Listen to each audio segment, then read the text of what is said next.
Hello guys, আসলে আমার husband কিছুদিন আগে থাইল্যান্ড গিয়েছে। তো ওইখান থেকে সে কিছু সাবান নিয়ে আসছে। তো আমি আসলে রিভিউ দেওয়ার জন্য আসলাম,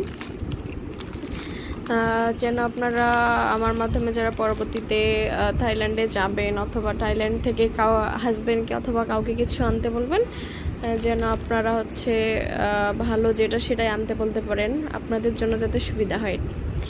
তো লাক্স মানে সবগুলোই 4টা করে নিয়ে আসছে। তো এগুলো দেখেন যে আমি একটা করে ইউজ করছি অলরেডি। এই যে এটা প্যারট, এই সাবানটা আমি অলরেডি একটা ইউজ করছি। তো এটার রিভিউ যে সাবানটা ভালোই আছে, স্মেলটা অনেক জোস। মানে আপনি দেখা যাচ্ছে বাথরুমে গোসল করতেছেন, অনেক দূর পর্যন্ত স্মেলটা আসবে এইরকম। আর প্যাকেজিংটা একটু নর্মাল, দামটাও হয়তো বা আমি আপনাদেরকে সেভাবে বলতে পারবো না, তো আপনারা সার্চ করে দেখে নিতে পারেন। তো এইটা আপনার নিতে পারেন, ভালো আছে মোটামুটি। আর সবথেকে আমার এই 3টা সাবান আনছে, তার মধ্যে ইম্পেরিয়ার, লিথার, ঠিক আছে।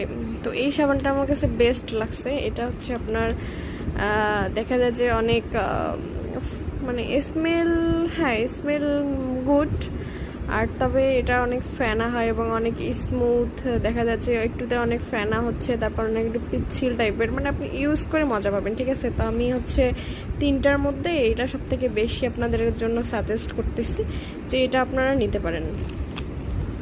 আর লাক্স, তো লাক্সে কথা শুনলেই অনেকের হয়তো মাথায় আসে যে হ্যাঁ, লাক্স তো আসলে বাংলাদেশেও পাওয়া যায়। হ্যাঁ, তো এটা বাংলাদেশের মতো না, একটু আলাদা আছে, ডিফারেন্ট আছে। তো আপনারা এই যে লেখাটা দেখতে পাচ্ছেন, এটা দেখেই বুঝতে পারবেন যে এটা থাইল্যান্ডের।